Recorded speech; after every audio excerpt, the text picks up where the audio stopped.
Hey, this is Pastor Scott Thom of Cross Christian Fellowship in Albuquerque, and let me ask you kind of a strange and probably going to be a controversial question. Could you ever say to God, I don't believe you, but I believe in you? And you would think, no, why would you even ask that? That's not a good question for a Christian. You should always believe God, right? But before you turn everything off, it actually is a good thing. So stay tuned. I want you to get an understanding of what's going on here. Okay, so there's two places in Scripture, and there's a couple, there's actually a few more, but there's two explicit places in Scripture I want to talk about this, because this is something where God often has, well, one of the areas is death of a vision, where God promises you something, but it doesn't come to pass for a long time, or it looks like God has actually crushed the vision. And you're like, wait a minute, I thought you said this, but now you're saying that? That doesn't make sense to me. Or I thought you said you were going to do this, but it seems like you're doing the exact opposite. Those are one of the places that we call death of vision. But the other places where God is actually testing us or drawing out our faith, and let me give you the first example. Remember when Abraham had been waiting for a child for decades, right? So it's going, matter of fact, longer than that, but since God promised him decades, and you're thinking, when it's going to happen? And then he has this thing with Hagar, and then, they have Ishmael, but God says, that's not the son of the promise, that's not what I planned on. Finally gives him a son at 100 years old, when they had given up hope, when they're like, our bodies are way past the time of childbearing. And then here's the child, right? Oh, God keeps his word. This is awesome. He's not like these gods of the land. He loves life. He loves giving. He's a miracle worker. God is awesome. And yet, years later, God says, take up your child and offer him to me. This is in Genesis 22:2. It says, then he said, take now your son, your only son Isaac, whom you love, and go to the land of Moriah, and offer him there as a burnt offering on one of the mountains of which I shall tell you. Now this is a place where you're like, wait a minute, I kind of don't believe what I'm hearing.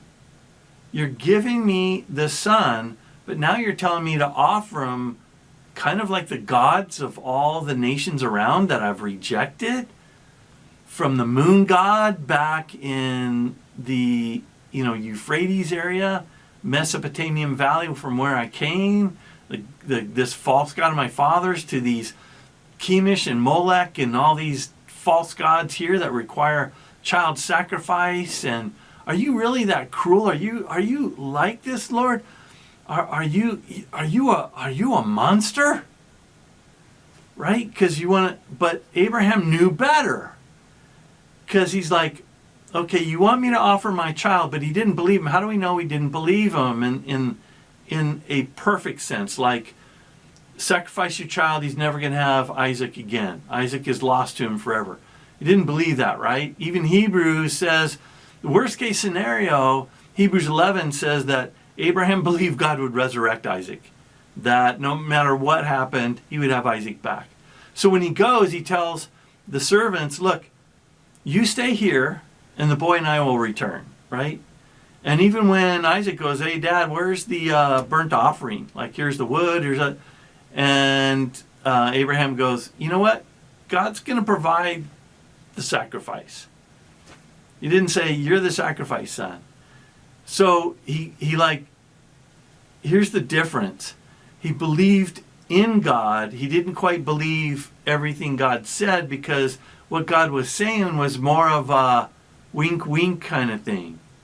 Do you understand? God really didn't want his son. He never wanted his son. Never wanted that sacrifice.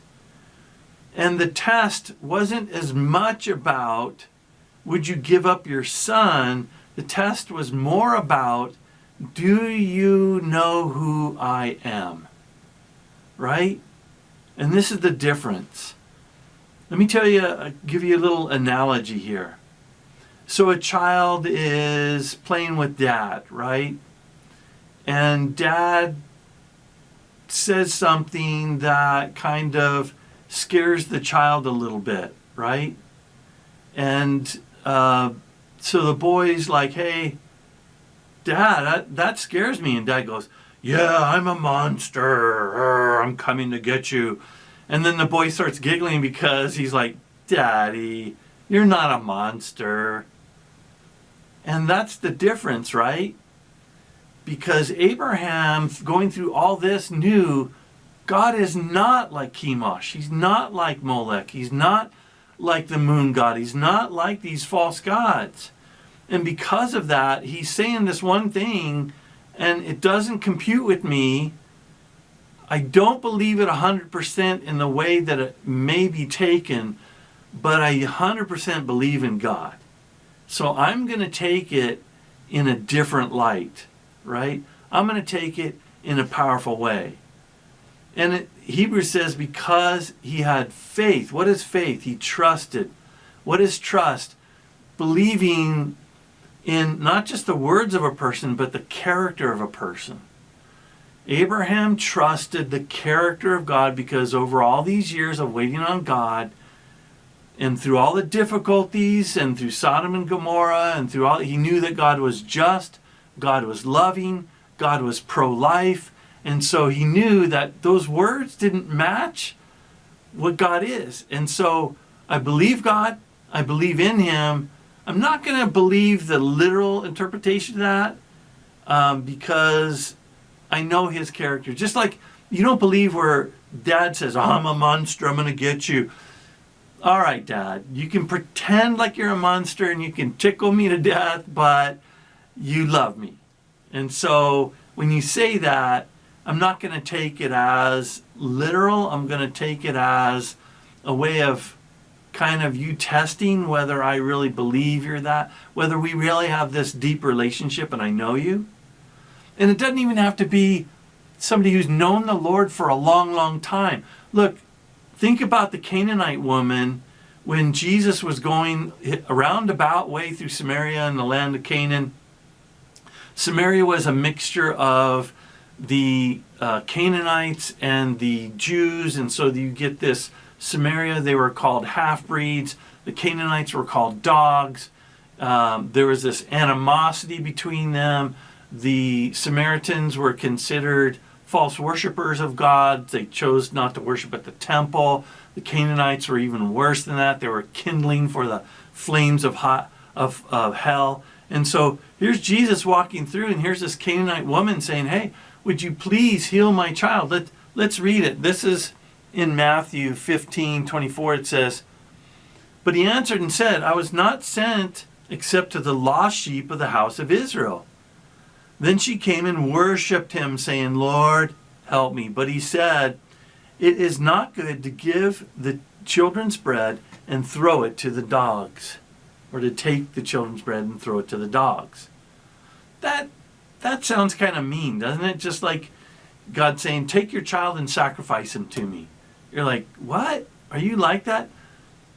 Jesus, are you like the lords and the leaders of Israel who considered us dogs? She's like, I don't think you are. I don't think you are. I've heard of Abraham, Isaac, and Jacob. I've heard those stories. Matter of fact, I've heard how you've healed all these people, how you love on people, and how you eat with sinners and people who are despised, including people who they think is worse than me, tax collectors. They're supposed to be treasonous, treacherous people who backstabbed Israel and sided with Rome. And they're hated worse than anyone. And yet, you love them, and you've got one right there in your group, right? She came and worshipped them, and what did she say? She goes, even though you don't give it to the little dog, still, they eat from the crumbs of the table, right? And he's like, oh, woman, you've got such great faith. Did you guys hear this? She's got such great faith. Because he wasn't being mean. He wasn't just saying, no, I don't have time for you. He's telling her, do you know who I am? Do you really understand who I am? Before I heal your daughter, I want to have that deep relationship with you. And this is where, let's use another child example. Something happens and the dad kind of has to put the child in their place a little bit or sit them down. Or you're going to sit and have dinner. And the child's like, Daddy, you don't love me, right? Mommy, you don't love me. And the dad sits down and goes, that's right, I don't love you one little bit. Here's your steak, eat your steak, right? And so then the kid's like, Daddy, I'm sorry. I know you love me. You love me a lot, don't you? Right? And so this is what he's saying. Now, he used terms that probably triggered her and let her know in a good way. He didn't use the term for feral, kind of angry, vicious dogs. He said the little puppy, right? You don't take this and give it to the little puppies and she's like, oh, yes, I know what you're saying. I don't believe what you're saying, but I believe you, right? You don't want me to take what you're saying because you want me to know your character is not that, right? What you're saying is not true on the surface. You're not mean, you're not cruel, you're not a child murderer. But what you're saying is, if you really know me, then this is the antithesis. It's a great example of showing you how much you can trust me, how much you can love me, because it's a contrast teaching in Jewish literature. And so it's powerful in the sense of, oh my goodness, God, you're amazing. And what happened? He goes, your child's healed, right? Her daughter was healed from that very moment the demon was driven out, because not that she was so special. There's other people who had great faith. It's because her faith was the type of faith that was deeply relational, where she knew God loved her. She knew the God of the Hebrews wasn't like these cads, wasn't like these people, wasn't like the religious leaders who condemned Samaritans or Canaanites. The God I know, the God I've been hearing about, the Lord who's bringing this, is much more compassionate than that. And I'm going to tell you, he would feed even the crazy dogs that are out there. And he's like, yep, you got me. I love you, right? But he was doing that all along because that was more important. So these are one of those times where you go, I don't believe what you're saying, because it's with a wink wink, right? It's with a smile. It's with a kind of a raised eyebrows, because what you're saying is a clue to what you really want me to know about you, that you're awesome, that you're loving, that you are not a monster, and that you're not like any other concept of God or leader on the planet. You are incredibly perfect, awesome in love, not lacking in justice, and you are always going to be treating me with the best. And that's our takeaway from these things. So when you're going through things, you get a death of a vision. God said he would give you a husband or a wife. God said that he would do these things just like he did with Abraham. When you're desperate and you're going, God, why aren't you responding to me? And he's like, I will, but I want you to know me first. I want you to, your need is not as important as the lesson I'm going to teach you, because if you don't get this, even though I grant your request, what good is it? Because there's no purpose in life if you don't know how much I love you. And what are you going to tell that child that's healed? God healed you, but you don't have this relationship with me to pass it on, right?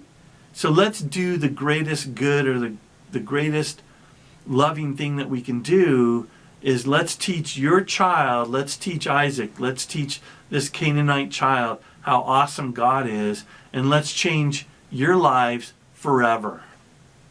And so hopefully that blesses you.